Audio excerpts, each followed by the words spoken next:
Starting this fall, we might have a sense of normalcy again in college football.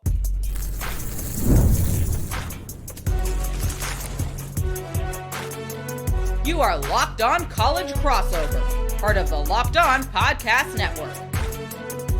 Your team every day. He is Jacob Goins, the host of Locked On Hoosiers. My name is Zach Sako, the host of Locked On Nittany Lions, and this is a crossover episode to talk all things Big Ten.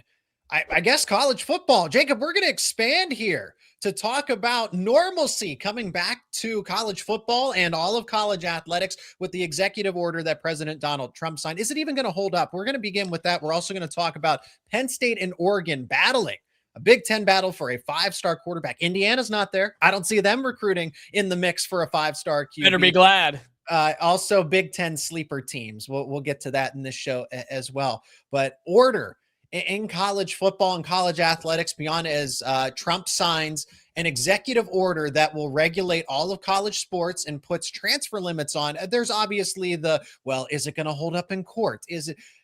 It creates an interesting dynamic for the most part here, because what do? Somebody put it best when they said, do you ignore the president of the United States or do you ignore a court order? So Jacob, let's get political. What do we think? Oh, no. What do we think? We're not getting political, but what do you think about this for college? I hope this leads to some uniformity. I think it's going to get the ball rolling. Yeah, and I think that's the goal here, right? I kind of talked about this a while back where we started to hear rumblings about these ideas, right? Where you've got governors and senators and things like that, people on the Hill starting to get involved with college athletics. And look, there's a lot of people that don't think government should be involved. I don't want politicians in my college football. No. I agree, but I think there has come a point where we've gotten so far off the beaten path here, and we're in such a bad spot that with everything else going on in the world, the president of the United States says, I need to step in and get involved here. That's how we know it's bad. And again, we're keeping this in the college athletics landscape here. He's trying to fix it. Government is trying to fix it and at least kind of, reel this thing back in because we are so out of control in college athletics. And that's what the executive order talked about.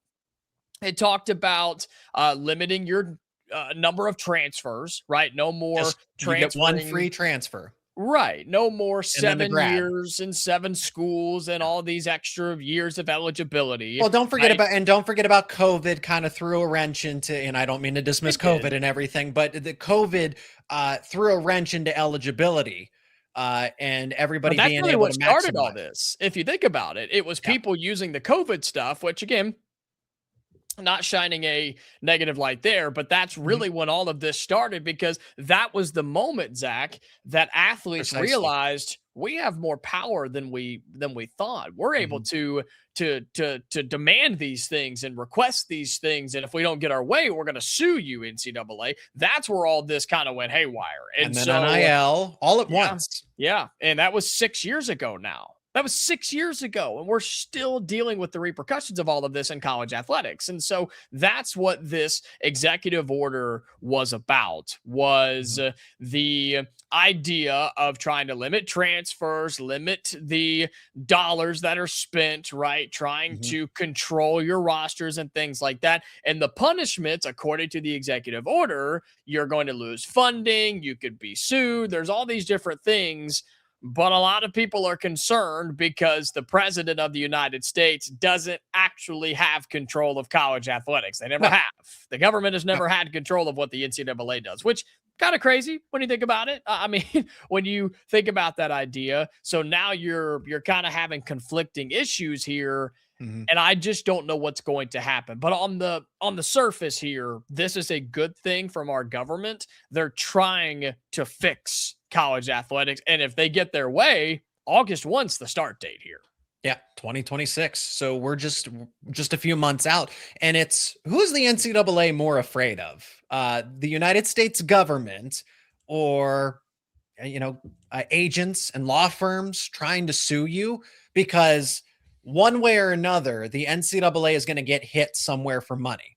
It's either you are going to lose money being tied up in the courts, or you're just, have your grants revoked, possibly. So I guess I should say, so not necessarily the NCAA, but the schools, the universities. So let me reframe that, is that it used to be that the NCAA had a target on its back. Yeah. Let me reframe that here. It used to be how the NCAA was the only one that could have a negative impact from all of this, right? If you were willing to do pay for play and bend the unwritten rules, there was really no consequence. But now the new aspect of this is that the NCAA is no longer just the primary target. You as a school could lose grants and funding. So yeah, I'm incorrect to say that, oh, well, the NCAA has to abide by the US government. No. Now the schools do, because they have something on the line. And it's not just, that's the thing. The NCAA always had money and time to lose. Colleges were like, we got all day. We got all day. We want to LSU. We got time, man. Yeah. Now, when we're talking about legitimate grants and funding, that's where I think this is going to get people's attention. I don't think this executive order is going to stick. I think it's just going to create an actual collective bargaining agreement, which is what I think is and which will be at the end of the day the best case scenario. Yeah, I think the executive order signed by President Trump, he never sat down to sign this, and just the president never sat down to sign this thinking this is going to be it. This will be the land of the rule of law. This will be the almighty piece of paperwork that fixes college athletics. I don't think he had that in mind. This was more so, hey, NCAA, we're putting this pressure on you. It's time to do something. And that's for the NCAA. That's for all these individual schools. Here's where the problem comes in. And this is a lot of the legal stuff that I somewhat understand and have had to read into a lot more of it because I'm not in that world. But are you getting political? No, believe me. Please don't take it that way, because I do not want to get political. No, we're not getting political. No, please. No, I hate it. But what the problem is, local judges are where these schools and these players are running to, because if you get if one judge gives you permission on anything, the injunction rules, correct. Yep. That actually holds a precedent over basically anything that's signed in, including an executive order. And so that's where a lot of this is getting caught up in the courts. And I promise you, the NCAA is scared to death of a lawsuit or a court, because they have lost every single time they get sued. Seems like it. I mean, they have a worse record than Rutgers football does. Like, they are just horrifically bad in court. It's terrible. And they're scared to death. So yes, the executive order is trying to fix college football. Will it be fixed by this season? I don't know. And this is for college athletics altogether. This isn't just college football, but of course this sport is the most broken with all of these things. And so hopefully this does get people moving and we begin to go back in the right direction. I would say men's basketball is the most broken. I think college football obviously gets the most attention because it has the most eyeballs. But if we're talking about from a, I guess, efficiency standpoint, if that makes sense, I think men's basketball. It's dirty for sure. Yeah. Has been for a long time. Yeah. Yeah. Four transfers in 4 years to 4 different schools. You see that not really as much in football. You're seeing that a ton in basketball. So I think basketball is the football, because it's has a bigger spotlight. I would argue that it's basketball is the game that is the dirtiest now because of NIL and collectives and the transfer portal. So, well, Penn State doesn't have a good basketball team, so I don't worry about that stuff. I like football and I like wrestling over here. Hey, let's stick with football and not be political anymore. Big Ten sleeper teams. Indiana, Oregon, and Ohio State are definitively at the top. Who could potentially take one of their spots in a Big Ten title? Could it be multiple threats? We're going to talk about that next here on this Locked On Crossover. And today's episode is brought to you by Mazda. This is Moving the Game Forward by Mazda. For those who know, the score never tells the whole story. This is where we highlight a player, an athlete, a fan, a coach, a team. How about a conference? The Big Ten Conference continues to win title after title after title. Truly, right here. We got college football, the Big Ten taking home the NCAA title in football. Now just men's basketball, women's basketball. Don't forget about wrestling with Penn State. There are more to these players and coaches than the highlights themselves. The early mornings, the late night runs, constantly showing up for their squad on and off the court, on and off the mat, on and off the football field. The all-new Mazda CX-5 moves the same way. With more space to connect, a bold new design, and more intuitive technology, so you can stay connected to the road in every position that you play. The all-new Mazda CX-5. More to move every side of you. Today's episode is brought to you by TurboTax. It is tax time, but for a lot of us, the old way of doing taxes is a lot. Trying to book an appointment that is not the most convenient, sitting in a waiting room with a stack of papers, emailing back and forth, and wondering if they really get your situation. But this year, you're getting a major upgrade. Intuit TurboTax now has in-person locations nationwide. You can meet face-to-face with a real tax expert, and your documents get uploaded straight to your TurboTax app on the spot. And just like that, you are done. Your TurboTax expert works to get you every dollar you deserve, while you get real-time notifications as you go about your day. It is the relief of walking in and meeting a real person and walking out knowing your taxes are being handled right. Head to turbotax.com/local to find a store near you and book your appointment. Did you know you can get Locked On Nittany Lions and Locked On Hoosiers ad-free? That's right, if you become a member of the Everydayer Club. Get those shows ad-free, plus access to members-only Discord servers to talk all things Penn State, all things Indiana, by going to the link down in the show notes and becoming a member of the Everydayer Club. All right, back into it, and we're going to get to a Big Ten five-star QB battle later on in the show. Big Ten sleeper teams. USC, Michigan come to mind. And Jacob, this is actually great for you because you get to tell us who you think is a threat, who you would be scared of this upcoming season. Now, we already defined that Penn State, Indiana, and Iowa have fairly easy schedules. Kind of, yeah, sort of. Yeah. They're very favorable. But from the Big Ten conference approach, Oregon, Indiana, and Ohio State are in tier 1. Tier 2, I've said USC, Michigan, Penn State. Who are the sleeper teams to kind of shake up the Big Ten and push for a conference title in your mind? Oh, is it happening to me already, Zach? Am I already convincing myself that the Washington Huskies are a dark horse sleeper team in the Big Ten? It's too early for me to die on that hill. I always find a way to jump on the Washington Huskies. I have done it for years. And you start looking up and down the roster. Our buddy Roman tells us they're just loaded. Damon Williams is back. He never wanted to leave, right? He was always a Husky through and through, and he definitely didn't try to leave and got caught with his pants down. And so now they've got everything they need to be successful. I do think they lost a couple of key pieces from a year ago. I also don't You mean their star running back and their star wide receiver? There is that. Yeah, small pieces to the puzzle. There is that, but I do think they're better up front. I still think they have a ton of talent defensively as well. And their schedule's not all that bad either. They're going to start 4-0 on the season. They do have to go to USC, which will not be easy. They host Iowa, where they will win that football game. They go on the road to Purdue. They go on the road to Nebraska. I think they win both of those games. They do host Penn State, which could be a game that decides a lot of things this season.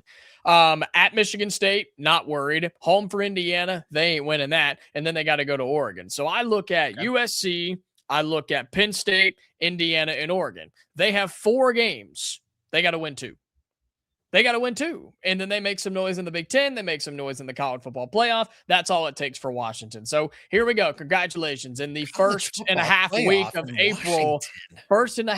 of April, I have already jumped on the Washington train. They will disappoint me, as they always do. And I will absolutely blame our friend Roman Tomashoff, the host of Locked On Huskies. Well, you must have missed the email I sent you with the notes on why Penn State is the sleeper team to watch for, because you just completely ignored. I scrolled right by it. Okay, so you did see it. It was in your inbox. It didn't go to your junk because the answer is wrong. It's Penn State. As a true sleeper team. That we're talking about the definition of a sleeper team, right? Everybody's aware of Indiana. Everyone's aware of Oregon, Ohio State. Most people are saying Michigan and USC. So Washington qualifies as that. That is truly a sleeper team where, hey, if they're woken up, this can be a legit team. So that's what Penn State is. Penn State, I don't care that they have a favorable schedule. If we're talking about sleeper teams here, I think that goes along with it too, because then they're in striking position to be an 11-1 team and find themselves in the Big Ten conference title. It's, oh, well, they had a favorable schedule. They had an easy schedule. Okay, but that doesn't define how they are game to game. That helps them in this conversation. Yeah. So them getting there and them being dismissed and saying, well, they're not that good of a team because they had a weak schedule, that when you get to the conference title or you get to a college football playoff game, that doesn't matter. So I know a lot of people will use the paper tiger argument if it gets to that point, but there is a lot to like about this Penn State team. From you get an upgrade in coaching. I can tell you that definitively. You get an upgrade in on-field coaching and X's and O's coaching with Matt Campbell. People would probably, I think a lot of Penn State fans would say they like Rocco Beck better than Drew Aller. The offensive line, you lost starters, but how good were they a season ago? Defense was supposed to be better under Jim Knowles. So again, and then here's the thing though, they're not far away from Michigan. They're not far away from USC on paper. Those are coin flip games. That's going to be a touchdown or less type of spread. I would put Penn State as the underdog in both as we talk about it right now, but them being 3.5-point underdogs to USC, that game's at Beaver Stadium. Yeah, they can win that. They can win that game against USC. They can win that game against Michigan. And in years past, you would write those off and say, nope, it's 10-2 team. They're going to lose those big ones. They're going to lose the big game. Maybe not this time around.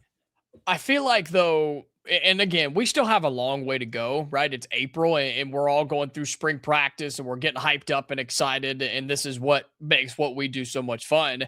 I just feel like though, there is still a major drop off from Indiana, Oregon, Ohio State, then that second tier of a USC or a Michigan. Then there's another small drop off to a Penn State or a Washington.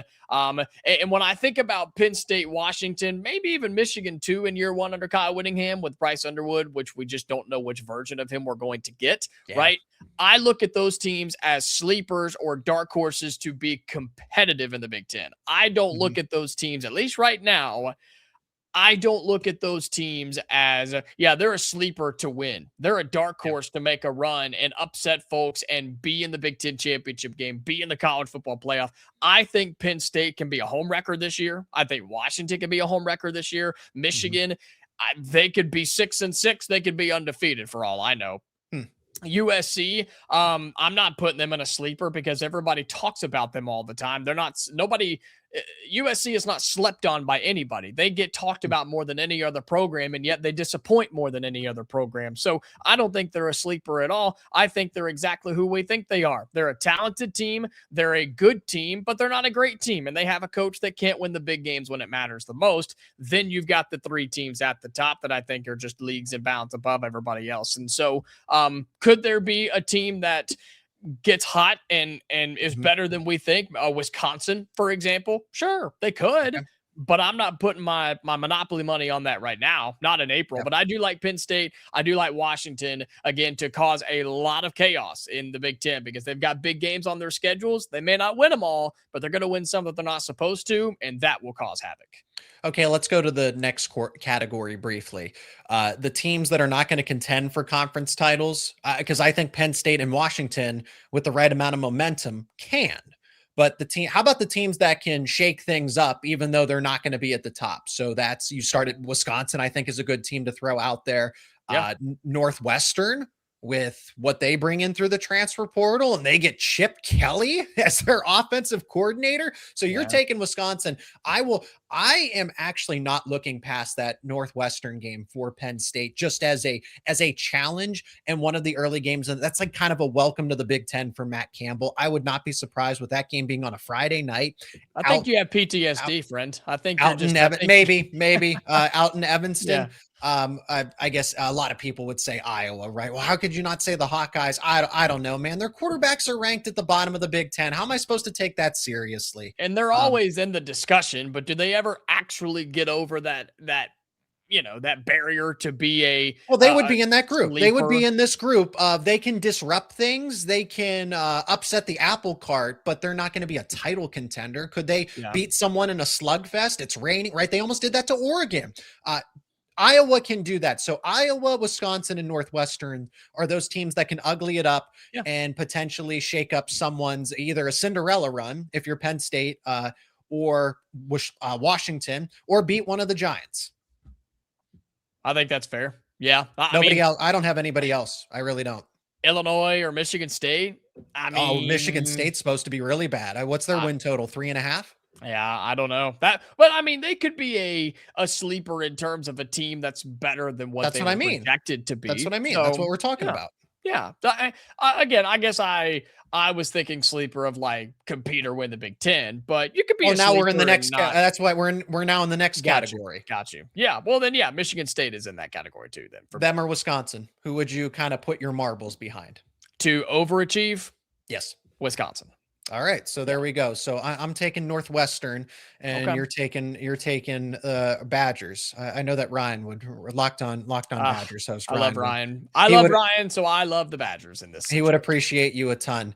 Penn State would appreciate a ton if they could land a 5-star quarterback. He's the number 1 QB in the nation according to Rivals. Will Mencl. It's Penn State versus Oregon. Can the Nittany Lions outspend the Oregon Ducks? That's not what it's going to come down to. We're going to tell you what it's going to come down to coming up next here on this Locked On Crossover.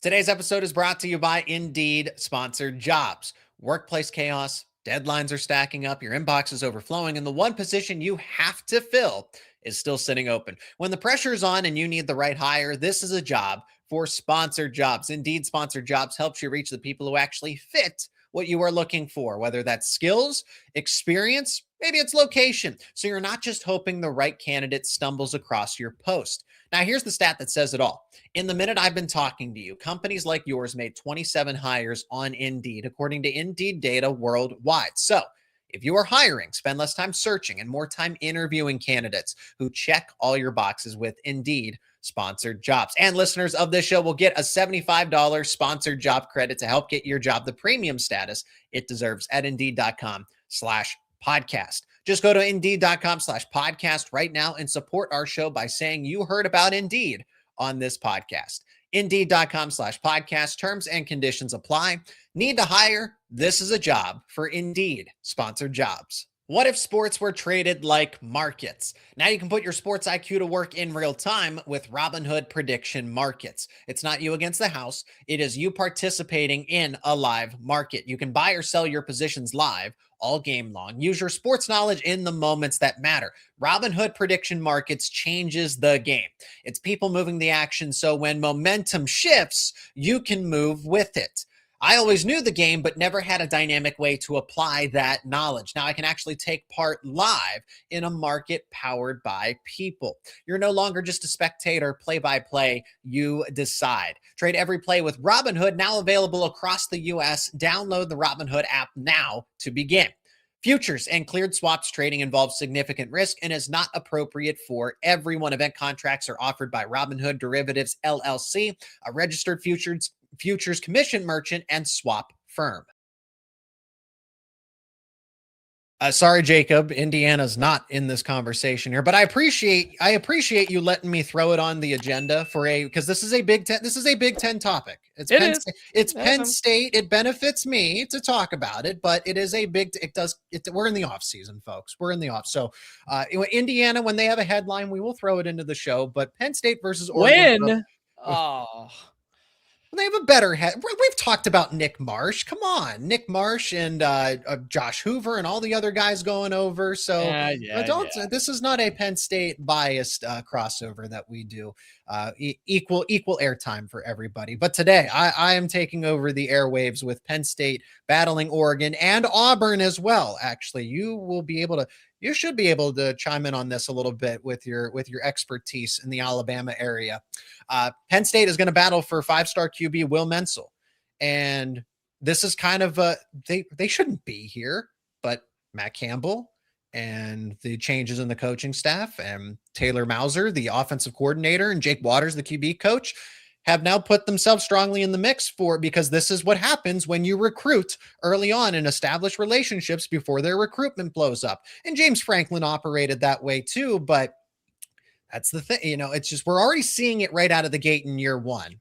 rather than it going, well, it's every 5 or 6 years, right? No, year one for Matt Campbell. And we're talking about being strongly in the mix for Will Mencl, the number one QB according to Rivals. But can they outspend Oregon? Honestly, can they outspend Auburn? Or Auburn's going to be a huge play. Now that they've missed on a couple of other quarterback recruits, I think Auburn's kind of the interesting one in this conversation.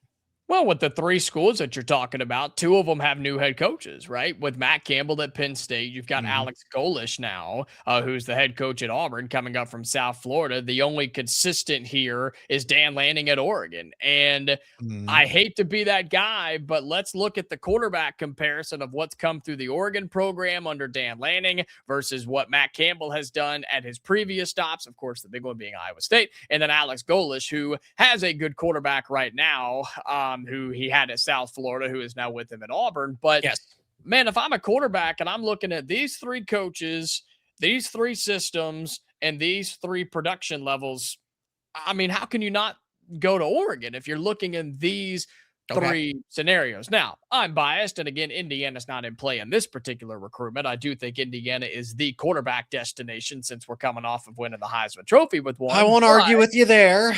But since Indiana's not involved here, I think it's really difficult if money is not an issue here, or if that's even across the board, which let's just say, for conversations, we know how that can change with a phone call on signing day, whatever the case may be. But if money is completely even right now, I hate to say it for your listeners and for the folks down in the SEC, I pick Oregon. I do, because Dan Lanning is a winner. He's developing quarterbacks. Look at what Bo Nix did, who played at Auburn and then went to Oregon and was in New York for a Heisman Trophy ceremony. And now he's going to Super Bowls with the Denver Broncos. You can't really go against that right now. Not that Matt Campbell's not a good coach and can't develop quarterbacks, and we'll see what Alex Golesh can do on the big stage. But yeah, man, it's hard for me to say Oregon wouldn't be the favorite there for all those reasons, for winning and development and money and the facilities and everything else that comes with being at Oregon. But if you're talking about Big Ten versus SEC, yeah, give me the Big Ten all day long, because it's proven to be the nation's superior conference.